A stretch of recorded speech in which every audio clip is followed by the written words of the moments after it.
down the highway. I went into town. That's why I went to niggas say, Detroit niggas say whatever they want to say at the end of the day. That young nigga Pope went into DC by himself and did what he did.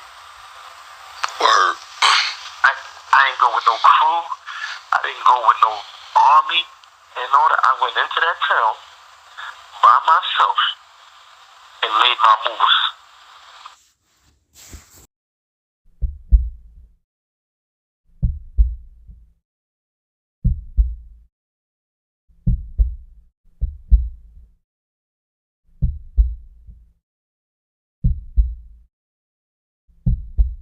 He was one of the city's most notorious drug dealers, famous since the 1980s for his murderous ways and mountains of cash and drugs, immortalized in dozens of rap songs and the movie Paid in Full.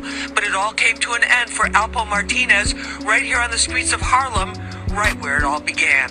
These are exclusive photos of Alberto Alpo Martinez on previous visits to Harlem in recent years, but his latest visit turned out to be his last. On Sunday about 3:20 a.m., police were called to Frederick Douglass Boulevard near West 147th Street. A dark red pickup truck crashed into parked cars. The driver was shot 5 times in the chest through the car window and killed. I heard 5 shots, 1 and then 4 consecutive shots after that. It was Alpo, but his driver's license and other IDs had his witness protection name of Abraham Rodriguez with a Lewiston, Maine address. The murder scene stretched for blocks up to 151st Street. Alpo had been given a new identity when he was released from a Colorado Supermax prison in 2015 after serving more than 20 years for 14 murders. But instead of lying low, he couldn't seem to stay away from New York. He's been seen riding around Harlem most of the time. You know, he's been seen down in Harlem a lot. In addition to the murder convictions, Alpo was widely believed to have turned on many of his former associates in order to shave years off what could have been a life sentence. There is no shortage of people who may have wanted payback. Other than him being who he is, there seems to be a thing with guns going on that everyone's, you know, it's getting out of hand with the guns. Everyone seems to have a gun right now. Sources tell me that Alpo may have been shot while sitting in his car further down the block and then tried to drive away to escape. Investigators will be looking at forensic evidence as well as surveillance video to get a clearer picture of what really happened. In Harlem, I'm Lisa Evers, Fox 5 News. Police say Martinez was shot and killed in a hail of bullets during a drive-by early Sunday morning. It happened here on 147th Street and Frederick Douglass Boulevard in Harlem, while Martinez was sitting in his vehicle. It is a very preliminary investigation. We're looking into all aspects, what the motive may be, including his past. For those who don't know who Alpo Martinez is, he was a known drug kingpin from the 80s, a convicted murderer, and one of his victims, his own partner and friend, Rich Porter. Martinez was notorious, so much so they did a movie about him. Real man takes care of his family. Martinez inspired the 2002 movie Paid in Full. His character Rico was played by rapper Cameron. The film followed the rise and fall of a criminal enterprise of Harlem gangsters. We got a little taste of it in the movie, but in real life, I could just imagine. We found Sean in HD, a social media influencer, at the scene where Martinez was gunned down. He tells Pix 11 News he did not know Martinez personally, but some people are saying it's karma. Some people are celebrating. And there are people that do care about Alpo. There are people that love the guy. Those who knew Martinez have mixed feelings, either celebrating the death of a man some call a snitch, after he turned on his associates to cut a deal for less prison time. In 2015, he was released from prison after serving more than 20 years for 14 murders. He was entered into the Witness Protection Program, but Martinez did not lay low, often returning to the same streets where his legacy started and ended. Somebody just, I guess, maybe went out for revenge, you know, but it's a sad situation, and I wish they stop doing this gun violence. Sean in HD is documenting what happened to Alpo on his iPad for one reason: to change the narrative. I'm out here to try to deter the kids and the youth from ending up like an Alpo Martinez.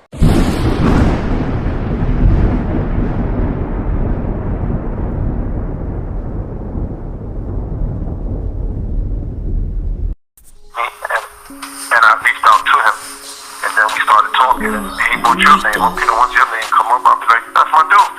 He was like, man, he fucked me up on the YouTube, but you know, I don't watch this shit. So he was like, I didn't know what he was really talking about. Then he was telling me something about, he was asking him about if Ray take something from me.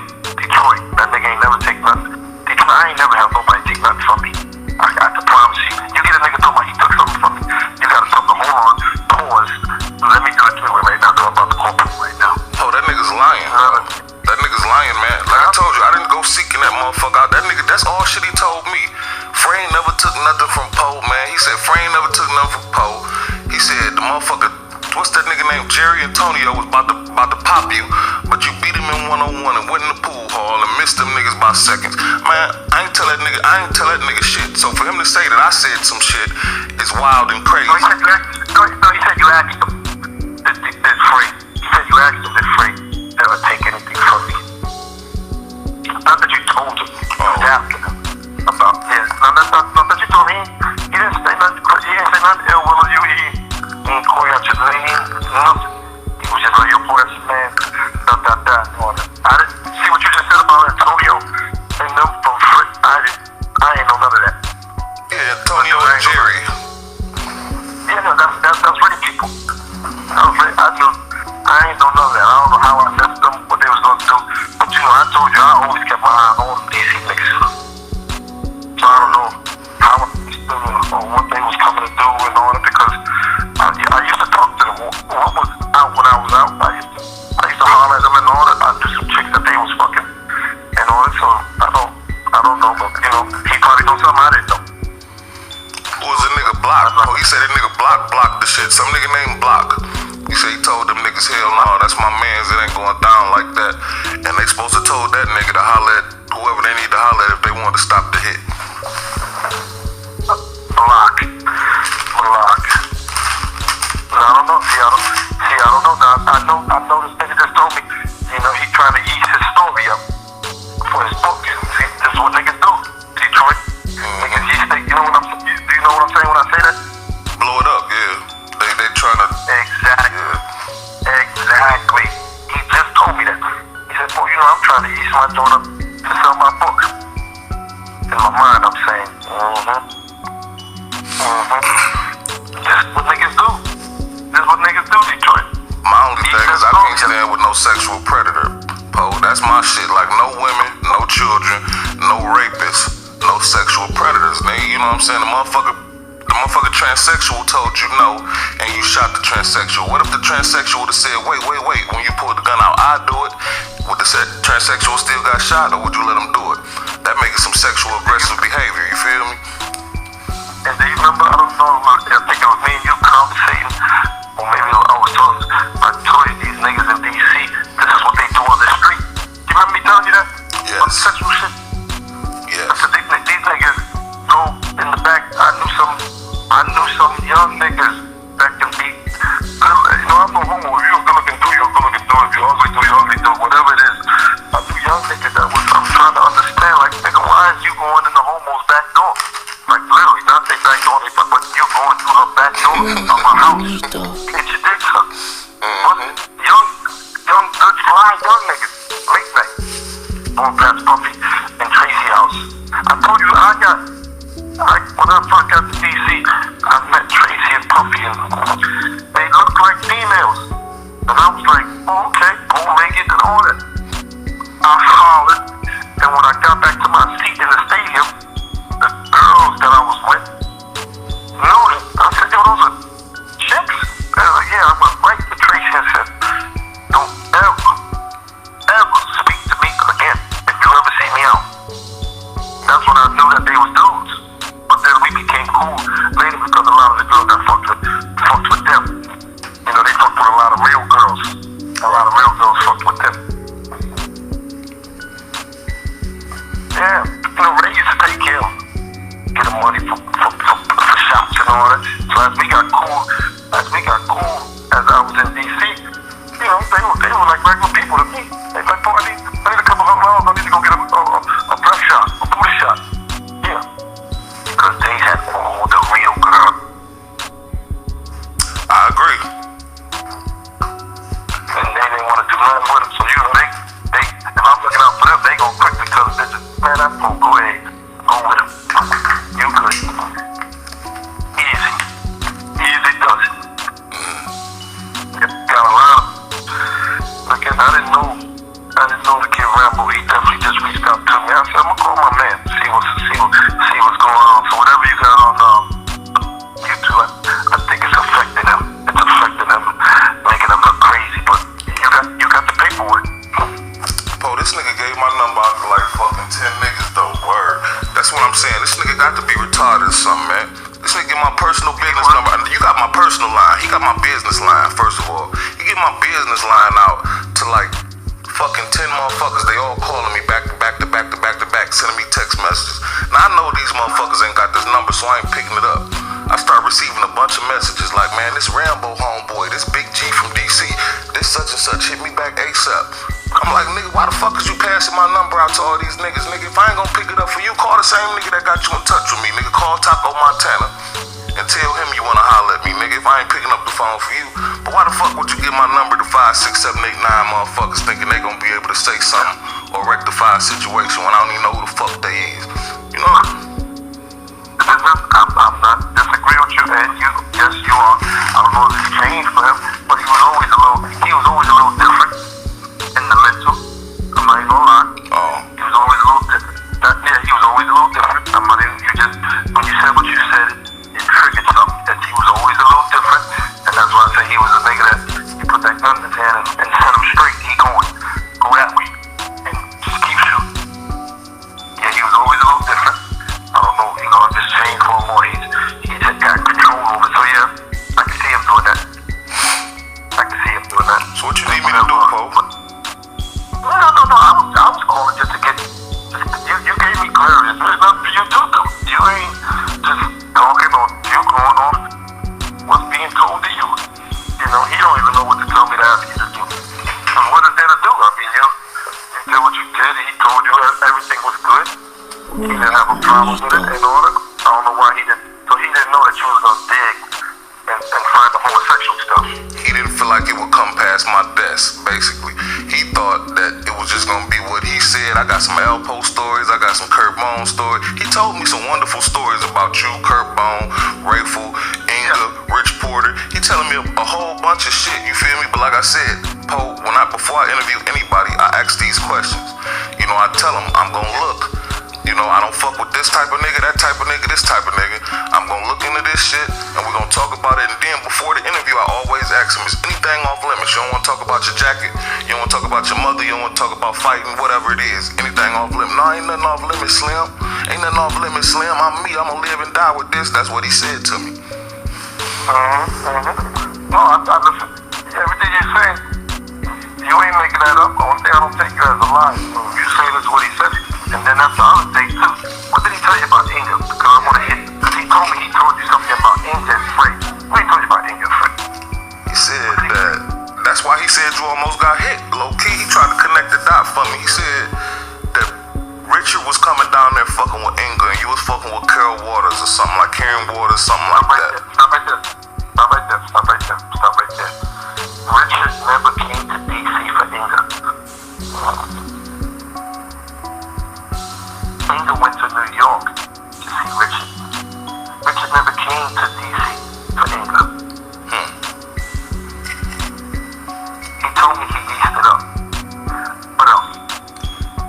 He said, I guess whoever Inga belonged to, I think Frey, she was fucking with Frey or something like that, back and forth, and they supposed to got wind of the shit and got upset about it.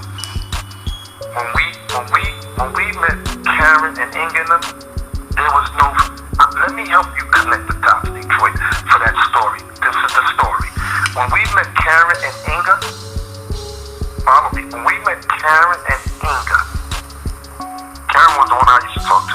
Right. When we met them, there was no Frey. Frey was messing with Karen's sister. Inga was a friend to them.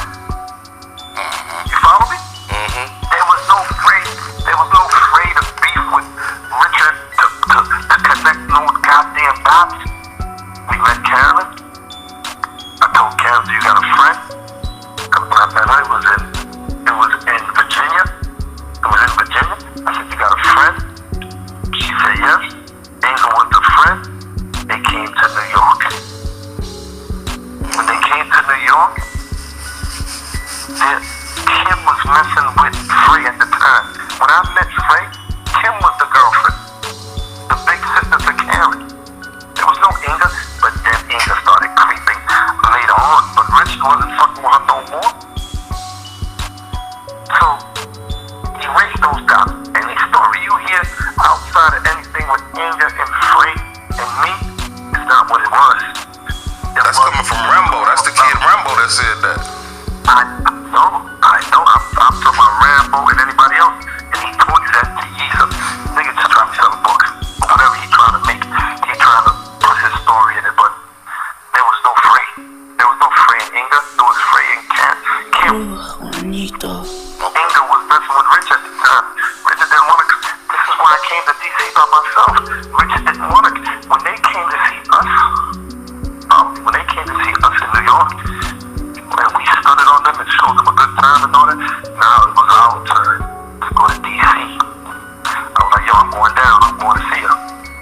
He was like, nah, I'm good. I ain't going. Maybe next time. I said, say no more. Loaded up the Porsche.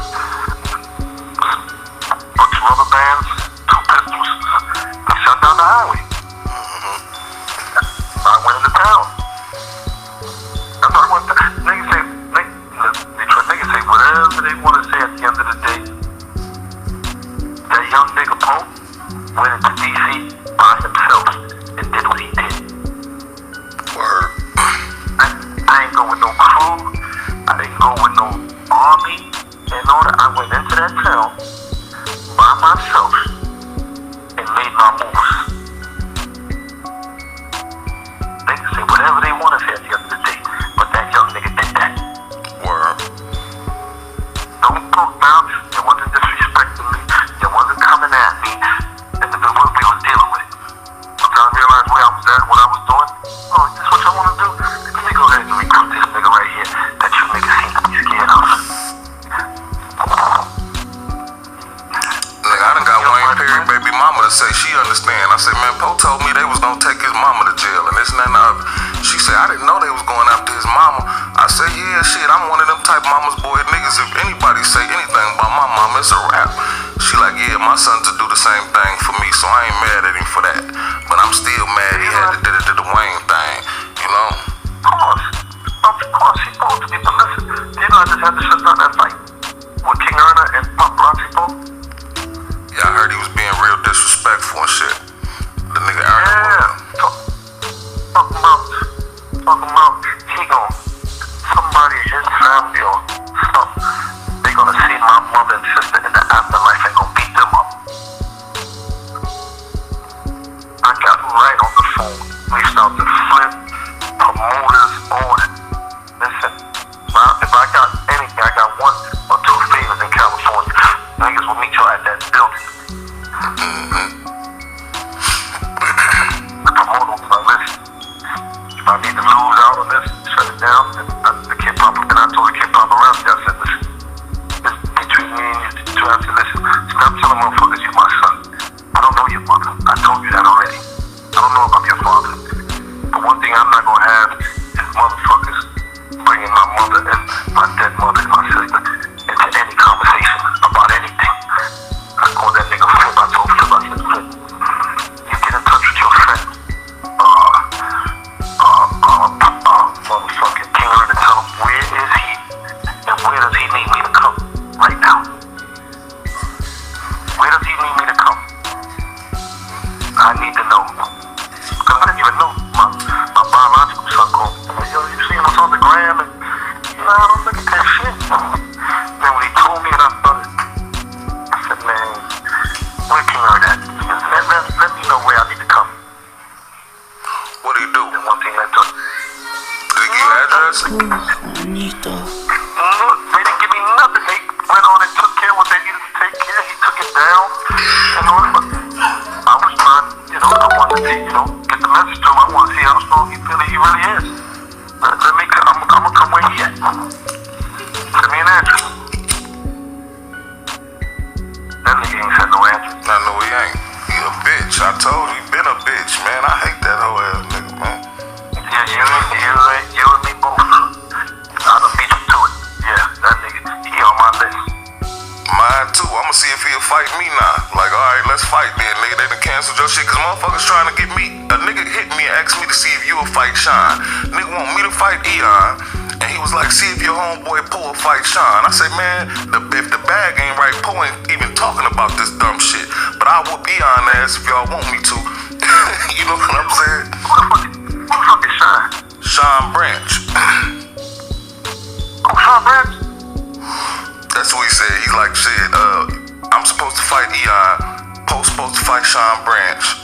And it's supposed to be somebody else on the car. I said, man, Poe not even about to talk to me about this shit unless you motherfuckers got $500,000 or better or something, man. You gotta be tripping. That shit ain't in his...